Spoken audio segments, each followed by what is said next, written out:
So hello guys, welcome back to my channel. So ఈరోజు అయితే నేను పార్ట్ 2 అయితే చూస్తున్నాను. లాస్ట్ టైం నేను సోషల్ జియోగ్రఫీ ఫస్ట్ లెసన్ అయిన ఎన్సీఆర్టీలో 9th క్లాస్ వాళ్ళకి ఫస్ట్ పార్ట్లో నేను కొంచెం వరకు చెప్పాను. ఇంకా దీని తర్వాత ఇంకొంచెం వరకు చెప్తాను. అండ్ లాస్ట్ దానికి అంత వ్యూస్ ఏం రాలేదు, but I'm trying my best. So I hope you will enjoy this lesson. So మనం ఇంకా లెసన్లోకి వెళ్ళిపోదాం. సో ఇక్కడ ఏముంది, మనము పోయినసారి ఇంతవరకు చెప్పుకున్నాము. ఇప్పుడు ఇక్కడ నుంచి స్టార్ట్ చేయాలి మళ్ళీ మనం. So from Gujarat to Arunachal Pradesh there is a time gap lack of 2 hours. Hence time along the standard meridian of India passing through Mirzapur. Standard meridian of India passing through Mirzapur is taken as the standard time for the whole country. The longitudinal extents influence the duration of day and night as one moves from north to south. Map నుంచి నేను explain చేస్తాను చూడండి. So మనకి ఇక్కడ ఏం చెప్తున్నారంటే, మనం already మనకేం తెలుసు, మన ఇండియా అనేది ఒక టైం ఉంటుంది కదా. అంటే లైక్ మనకు తెలుసు ఏంటిది, అమెరికాలో ఒక టైం ఉంటుంది, మన ఇండియాలో ఒక టైం ఉంటుంది, అలా ఉంటుంది అని చెప్పేసి మనం చూసుకున్నాం. మన ఇండియాలో ఫస్ట్ సన్ అనేది కనిపించేదంటే అరుణాచల్ ప్రదేశ్లో. ఇక్కడ అరుణాచల్ ప్రదేశ్లో లాస్ట్ కనిపించేది అంటే గుజరాత్ అరుణాచల్ ప్రదేశ్కి మధ్య ఉంది కదా ఈ టైం గ్యాప్. ఇదో ఇలా నుంచి ఇలాగా అంటే ఇలా వస్తుంది సన్. సో అప్పుడు మనకు ఫస్ట్ అరుణాచల్ ప్రదేశ్కి వస్తుంది, దాని తర్వాత మనకు గుజరాత్కి వస్తుంది కదా. సో మనం ఏం చెప్పుకుంటాం, ఇది అరుణాచల్ ప్రదేశ్లో ఫస్ట్ మనకు సన్ రైజ్ వస్తుంది కాబట్టి అప్పుడు 6 o'clock 4 o'clock అనుకొని, మళ్ళీ గుజరాత్లో ఎప్పుడో వస్తుంది కాబట్టి అక్కడ ఒక టైం, ఇక్కడ ఒక టైం, ఇక్కడ ఒక టైం, అలా ఉండకుండా మనమంతా ఒక యునైట్ కంట్రీ కాబట్టి మనకు ఒక స్టాండర్డ్ మెరీడియన్ అనేది ఒకటి తీసుకున్నారు. ఇలా ఒక లైన్ని మనం తీసుకొని దాన్ని అంటే ఈ పాయింట్ దగ్గర ఉన్న టైం ఏదైతే ఉందో ఆ టైంని ఇప్పుడు మనం అందరం వాడుతున్నాం. సో ఈ టైం అనేది మీజాపూర్ నుంచి ఇదండి, మీజాపూర్లో ఉంటుంది. దేనికి, ఉత్తరప్రదేశ్లో ఉన్న మీజాపూర్లో ఉంటుంది. ఇదేంటిది స్టాండర్డ్ మెరీడియన్ అనేది పాస్ అవుతుంది. అంటే ఇప్పుడు ఈ లైన్కి ఇది పాస్ అయినట్టు, ఈ మీజాపూర్ అనే దానికి ఈ లైన్ పాస్ అయింది అన్నట్టు, అంటే స్టాండర్డ్ మెరీడియన్ టైం పాస్ అయింది అన్నట్టు. ఇది చాలా చాలా చాలా ఇంపార్టెంట్. ఈ పేరు అంతా మనం బాగా గుర్తుపెట్టుకోవాలి. సో నెక్స్ట్ ఏంటిది, India and the world. The Indian landmass has a central location between East and West Asia. East అంటే మనకు ఆల్రెడీ తెలుసు కదా, నార్త్ సౌత్ ఈస్ట్ వెస్ట్. ఏమన్నారు, ఈస్ట్ సైడ్ వెస్ట్ ఏషియా. ఈస్ట్కి వెస్ట్కి మధ్యలో ఉంటుంది, అంటే ఈ ప్లేస్లో ఉంటుంది. ఈస్ట్కి వెస్ట్కి ఇలా ఉంటుంది కదా మొత్తం ఏషియా. ఇదిగోండి ఏషియా ఇలా ఉంటుంది కదా, దీని మధ్యలో ఉంటుంది, ఈస్ట్కి వెస్ట్కి మధ్యలో ఉంటుంది ఇండియా అని చెప్తున్నారు. India is southward extension of the Asian continent. Southward extension అంటే మనకు ఇండియా అనేది ఎలా ఉంటుంది మనకు తెలుసు కదా. ఇదండి ఇండియా ఇలా ఉంటుంది. అంటే ఇది ఏమైంది, ఇటు సైడ్ నుంచి ఎక్స్టెండ్ అవ్వకుంటూ ఇలా వచ్చింది, ఇలా ఎక్స్టెండ్ అయింది కదా. సో మనకు సౌత్ అంటే కిందికి కదా, సో కింది సైడ్కి ఎక్స్టెండ్ అయింది అని చెప్పేసి చెప్తున్నారు. The trace Indian Ocean routes which connect the countries of Europe in the west and the countries of East Asia. మనకు ఈ ఇండియన్ ఓషన్ ఏదైతే ఉందో ఇదో కింద, ఇక్కడ ఇండియన్ ఓషన్ ఉంటుంది కదా. ఈ కింద ఉన్న ఇండియన్ ఓషన్కి లో ఉన్న పైప్స్, మామూలుగా మనకు తెలుసు కదా ఇంటర్నెట్ అనేది పైప్స్ వల్ల కొన్ని అంటాం కదా. సో యూరోప్ సైడ్కి వెళ్తుంది, యూరోప్కి కొంచెం హెల్ప్ చేస్తుంది అని చెప్పేసి. Note that the Deccan peninsular protrudes into the Indian Ocean, thus helping India to establish close contact with west Asia.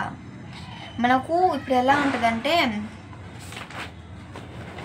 మనకు డెక్కన్ ప్లాటూ అంటే ఇది ఇదంతా డెక్కన్ ప్లాటూ, ఇదంతా డెక్కన్ ప్లాటూ అనమాట.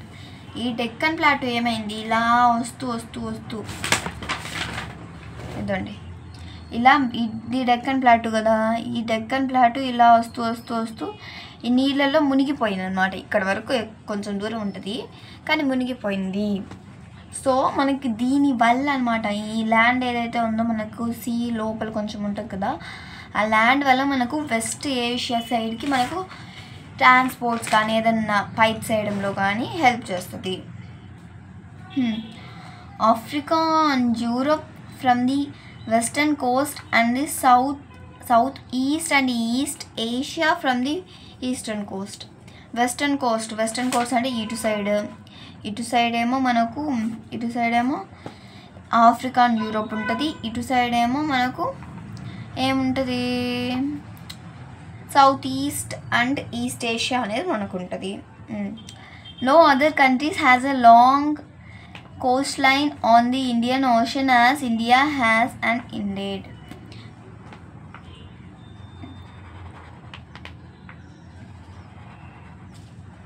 అంటే ఇప్పుడు మనకి ఇండియా కోస్ట్ లైన్ అనేది మనకు తెలుసు. కోస్ట్ లైన్ అంటే లాస్ట్ ఇలా ఉన్న లైన్స్ ఉన్నాయి ఏదైతే బార్డర్స్ లాగా ఉన్నాయో చూడండి, వాటిని కోస్ట్ లైన్ అంట. ఈ కోస్ట్ లైన్ ఉన్నంత పెద్దగా మనకు ఏ కంట్రీస్కి లేవు. ఇండియన్ ఓషన్ దగ్గర it is India's eminent position in the ఇదేం ఇంపార్టెంట్ కాదు,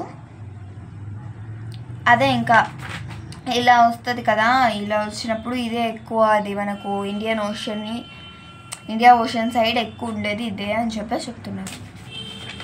okay, so India connects with the world have continued throughout ages, but her relationships through the land routes are much older than her maritime contracts.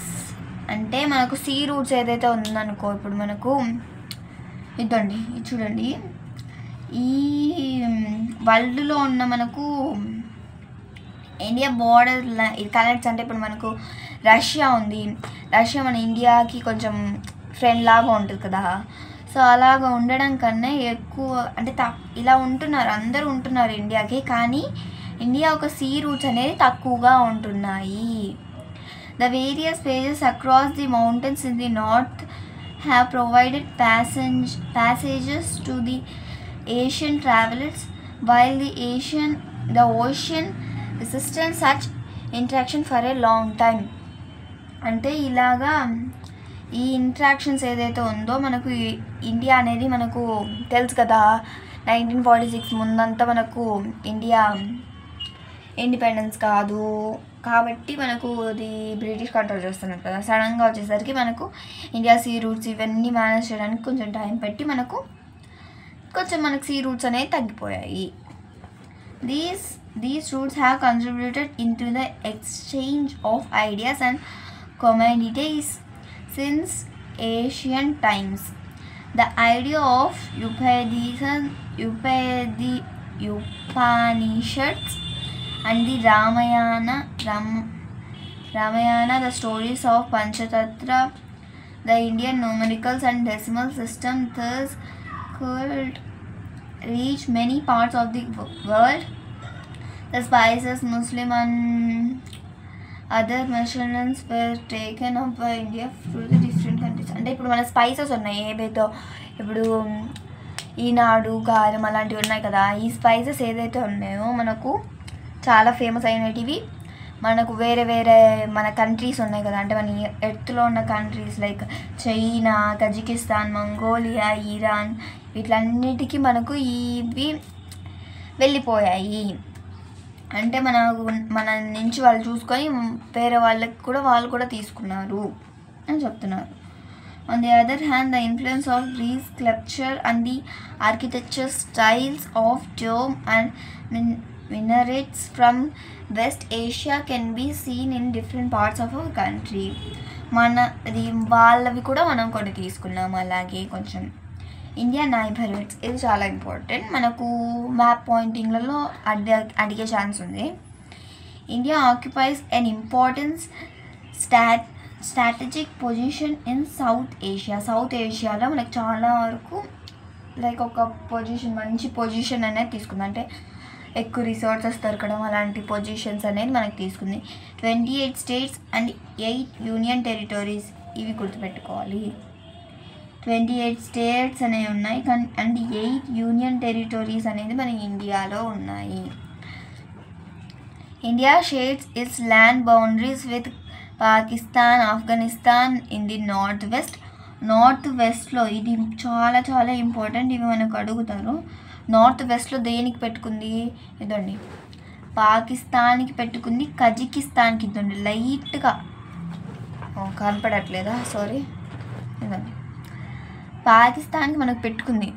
అలాగే కజకిస్తాన్కి కూడా లైట్గా like ఒక రే లాగన్నా లైట్గా వచ్చింది కదా, so కొంచెం పార్ట్ అన్నా కానీ ఆక్యుపై చేసినా కానీ అది కూడా నార్త్ వెస్ట్ సైడ్లో, ఇటు సైడ్లో ఉంది. Okay, China, Nepal and Bhutan in the north. China, Nepal కానీ భూటాన్ కానీ నార్త్ సైడ్లో. Myanmar, Bangladesh in the west, east సైడ్లో మయన్మార్ అండ్ బంగ్లాదేశ్ ఉంది. Our southern neighbours across the sea consist of 2 islands. ఆగండి, ముందు ఇక్కడ వరకు ఎక్స్ప్లెయిన్ చేస్తాం. ఇదండి, మనకు నార్త్ వెస్ట్ సైడ్లో ఏమో పాకిస్తాన్, ఆఫ్ఘనిస్తాన్ ఉంది. పాకిస్తాన్ ఉంది కదా.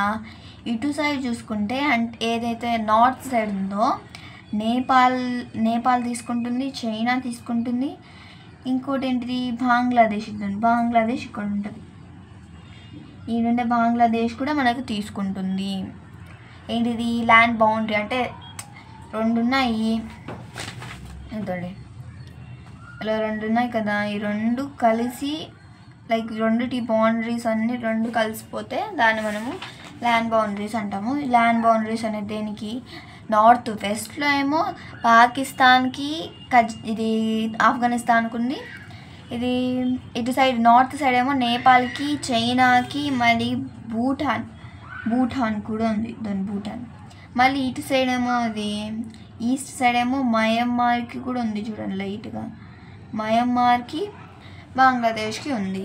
మనకు 2 ఐలాండ్స్ అనేది ఉన్నాయి మనకు ఇండియా చుట్టుపక్కల. అవి ఏంటిది? శ్రీలంక అండ్ మాల్దీవ్స్. మనకు 2 ఐలాండ్స్ అనేది ఉన్నాయి. అవి ఏంటివంటే శ్రీలంక, మాల్దీవ్స్, గుర్తుపెట్టుకోవాలండి. శ్రీలంక ఉంది, మాల్దీవ్స్ ఉన్నాయి islands. Sri Lanka is separated from India by a narrow channel of sea formation by Black Strait and the Gulf Manor and Black Strait అంటే మనకి దాని గురించి ఎక్కువ ఎక్స్ప్లెయిన్ చేయలేదు, కానీ దానివల్ల మనకు ఈ ఏదైతే ఉందో మన ఇండియా అనేది శ్రీలంక రెండింటిని సపరేట్ అయింది. While Maldives islands are situated to the south of the Lakshadweep islands. Lakshadweep island south side ఏమో మనకు మాల్దీవ్స్ ఉంది. India has had strong geographical and historic links with her neighbors. Look at the physical map of Asia in your atlas and note how India stands apart from the rest of the Asia. Asia కన్నా అంటే Asia ఒక side, India ఒక side అలాగా ఉంది. ఎందుకంటే మనం ఇక్కడ చూసుకుంటే మనకు ఇండియా కొంచెం లైక్ ఇటు సైడ్కి ఉంది కదా, సో మనకు కొంచెం డిఫరెంట్గా ఉంది, కానీ అది కూడా ఒక ఏషియాలో ఒక పార్టే. ఇండియాకి చాలా వరకు వాటి నైబరీస్ కంట్రీస్ వల్ల చాలా హెల్ప్ అనేది జరిగింది. ఓకే, సో మనకైతే దీంతో అయితే మన లెసన్ అయితే అయిపోయిందనమాట. సో ఈ ఏదైతే ఎంసీక్యూస్ ఏవైతే ఉన్నాయో అవి మనము తర్వాత నెక్స్ట్ సారి నేర్చుకున్నాము. So thank you so much for seeing this chapter. And మీరైతే essay 1కి అయితే ప్రిపరేషన్కి అయితే రెడీ అయిపోయారు. So I hope you will understand this lesson. Thank you so much. Bye.